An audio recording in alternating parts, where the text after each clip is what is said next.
Bom, pessoal, vou falar com vocês desse exercício que é nessa máquina específica, é uma mistura do agachamento com aquele movimento que é chamado de sissy squat, né? O nome que vem do inglês que chama sissy squat.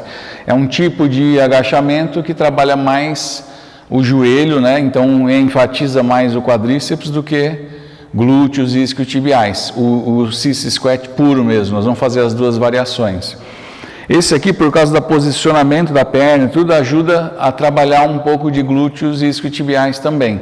Só lembrando aí que nós já fizemos na revisão de anatomia, toda vez que eu faço um agachamento, né, usando os membros inferiores no agachamento, eu tenho ênfase de glúteos e isquiotibiais, que são os que movimentam a articulação do quadril, e a ênfase no quadríceps, que são os músculos que movimentam a articulação do joelho. Então, quanto cada músculo vai trabalhar depende um pouco de quanta amplitude cada articulação vai ter durante o exercício. Então, nesse caso aqui, por causa da posição do pé, nós vamos ver ele fazendo o movimento. Faz, por favor. Dá para perceber o seguinte, ó, tem um grau grande de flexão do joelho e um grau razoável de quadril também, tá? Mas por causa da tíbia ficar fixa, né? E o fêmur movimentar em cima da tíbia, é um movimento típico de cadeia cinética fechada, né? A extremidade distal, que é o pé, está fixo no chão, né? Não tem jeito de movimentar aí. Então tem uma carga bastante grande de intensidade vindo para o quadríceps. Quanto mais eu inclinar, faz mais algumas vezes, por exemplo, pode fazer, em vez de ele descer mais reto, o que ele pode fazer é descer bem reto, jogando, deixa eu te falar, volta aqui, leva o tronco mais para trás aqui, ó. Então, quanto mais eu levar o tronco, vai ter menor flexão do quadril, mas tem toda essa carga aqui está vindo em cima da articulação do joelho, né? Isso aqui está fazendo força, volta lá um pouquinho para descansar, vai lá. Se eu vou segurar aqui, ó, se o corpo dele vier para trás, o peso todo do tronco dele está vindo aqui e não tem nada aqui de baixo. O eixo da articulação que está suportando toda essa carga é aqui, ó. Então tem uma linha aqui, a linha de ação da carga aqui e tem um braço de momento extremamente grande, o que faz uma ação do quadríceps bastante maior do que glúteos e isquiotibiais. Prevalência total de quadríceps, tá? Que é a intenção mesmo desse aparelho e desse tipo de exercício que é o sissy squat, enfatizar o quadríceps. Só que eu queria que vocês notassem o seguinte, então, primeiro, volta lá, por favor, aqui quanto mais eu levar o tronco para trás, em cima do quadril, mais ênfase no quadríceps. Se ele jogar o tronco para frente, diminui um pouco a ação do quadríceps e aumenta glúteos e isquiotibiais no exercício. Faz o movimento. Então são duas variações, ó. Isso aqui focando no quadríceps e voltar. Aí quanto mais meu tronco tiver paralelo, melhor para o quadríceps. E aqui enfatizar um pouco mais de glúteos e isquiotibiais no exercício. De qualquer jeito, para todos os músculos envolvidos, glúteos, isquiotibiais e quadríceps, a descida, contração isotônica excêntrica, na subida, contração isotônica concêntrica, para todos os músculos envolvidos. Pontos que a gente tem que prestar atenção: coluna, lombar e pelve na posição anatômica o tempo inteiro. Então é normal, se o glúteo estiver encurtado, os glúteos, principalmente o glúteo máximo estiver encurtado, no meio do caminho aqui, ó, quando ele começa a flexionar muito o quadril, o glúteo encurtado vai provocar retroversão da pelve, aí ele perde a curvatura lombar, já é risco de lesão aqui para a coluna. Além disso, a retroversão da pelve, por encurtamento do glúteo, diminui a ação do glúteo e diminui a ação dos isquiotibiais, porque provoca insuficiência ativa nesses dois músculos, tá? Então, tempo inteiro, coluna na posição anatômica, pelve na posição anatômica e não tirar dessa posição, em benefício da segurança do exercício para a coluna e de poder realmente usar glúteos e isquiotibiais, senão eu diminuo a eficiência desses músculos, tá bom? Um outro ponto que a gente tem que prestar atenção, o lugar da carga, né? Faz o movimento. Se eu tiver com a carga, por exemplo, posso aumentar a carga colocando um peso no peito, e aí sim, jogando o tronco para trás, esse peso todo vem em cima do quadríceps.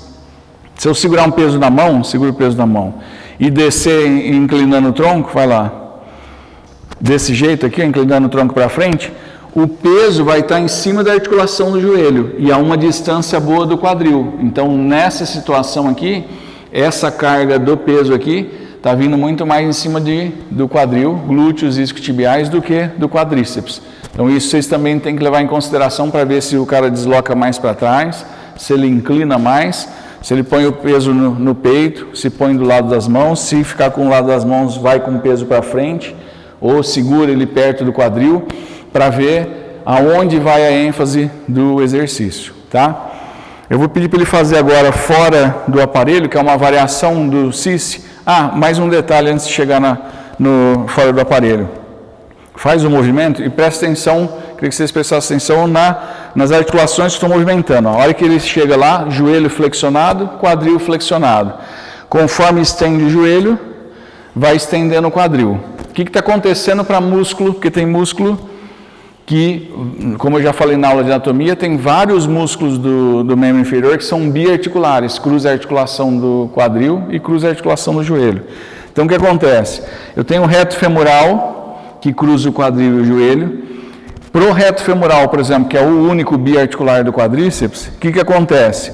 Conforme eu vou, aqui ele está alongado, porque está na posição anatômica, ele é um flexor do quadril e aqui o quadril está estendido, então está alongado aqui. Ele é extensor do joelho e o joelho está estendido, então ele está encurtado aqui e alongado aqui. Conforme ele vai fazendo o movimento, desce lá. O reto femoral, o quadril flexiona e relaxa o reto femoral aqui, ou cede lá. E eu exijo de elasticidade dele aqui, tá? Então nunca vou ter insuficiência passiva do reto femoral nesse exercício. A mesma coisa acontece para os isquiotibiais. O isquio está do isquio, como o nome fala, até na tíbia, né? Então eles são flexores do joelho e extensores do quadril. Nessa posição de extensão eles estão na posição normal aqui, encurtados, e estão alongados aqui no joelho. Conforme eu faço o movimento, eles vão ceder aqui no joelho e exigir elasticidade lá no quadril. Então nunca tem insuficiência passiva dos isquiotibiais também. Mas o glúteo, por que eu falei que os glúteos podem ter insuficiência passiva e gerar retroversão da pelve? Porque os glúteos não passam pelo joelho. Então não adianta, independente do que eu estiver fazendo com a articulação do quadril e o joelho junto, para isquiotibiais e para reto femoral, traz uma consequência de diminuir a insuficiência passiva. Agora eu não consigo diminuir a insuficiência passiva do glúteo com esse movimento, porque eu só estou movimentando aqui e a postura do joelho não influencia no glúteo, porque ele não cruza a articulação do joelho, tá? Um outro ponto que aí eu quero mostrar a diferença dele para outra variação do CICE Squat, fora da máquina, é que para o reto femoral especificamente, olha o que acontece. Conforme, desce lá por favor, aqui eu estou com ele alongado, conforme eu vou encurtando ele aqui, do outro lado ele vai alongando. Isso é bom porque eu encurto de um lado ao longo do outro, eu mantenho o reto femoral com uma boa relação força-comprimento. Então isso é legal porque nunca vou ter insuficiência ativa de reto femoral. A mesma coisa acontece nos isquiotibiais. Desce lá. Aqui embaixo eles estão encurtados aqui e estão alongados no quadril. A hora que eles começam a encurtar no quadril, que ele vai subir, que vai encurtar aqui, ele está alongando do outro lado. Então também consigo manter uma relação força-comprimento boa nesse exercício para isquiotibiais. Então não tem jeito de ter insuficiência ativa de isquiotibiais, porque eles estão sempre numa boa relação de comprimento durante o exercício, durante a contração muscular, tá? Nós vamos ver aqui de que jeito isso muda no exercício, no CICE Squat, nessa variação. Queria pedir, Josi, por favor. Então, Gu, pega o peso. Então, ele vai fazer com a ajuda da Josi aqui, segurando, e eu vou comentar o exercício com vocês. Então, preste atenção primeiro no movimento uma vez, depois eu vou comentar o que acontece. Leva o quadril mais para frente, isso, e volta. Então, vocês estão vendo que ele está tendo 90 graus de flexão do joelho, vai lá. E nenhum movimento do quadril, Então, olha primeiro aqui para o quadril, durante o movimento. Estão vendo que o quadril, do jeito que ele sai na posição anatômica, volta e tudo normal até aqui.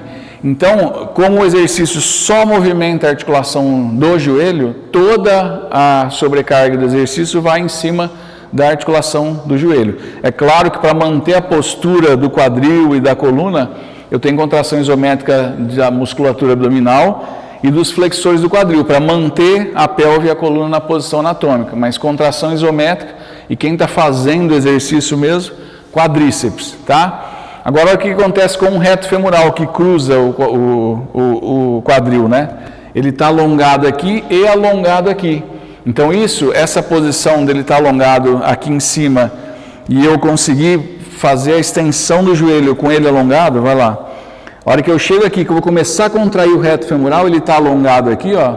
Isso favorece bastante a ação do reto femoral nesse exercício.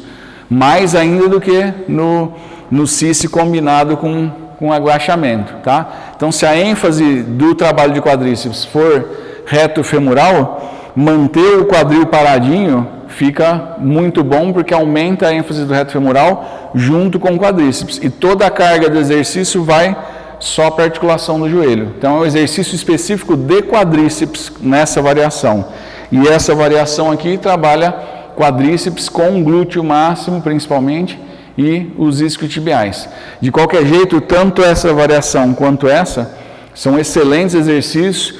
O risco de lesão para o joelho é extremamente baixo. Então, não é porque eu recebo muita pergunta sobre isso, se vocês forem ver o movimento, fala assim, mas o joelho está passando para frente da linha do pé. O problema não é o joelho passar para frente da linha do pé, em agachamento, nada. O problema é que quando passa muito da linha do pé, é o ângulo que fica aqui atrás na articulação do joelho, que passa muito de 90 graus, tá? Então, nessa posição, mesmo que o joelho passe bem da linha do pé, eu ainda tenho um ângulo bastante grande aqui, 90 graus de flexão, o que é bastante seguro para a articulação patelo-femoral, tá? Trabalha bem o quadríceps.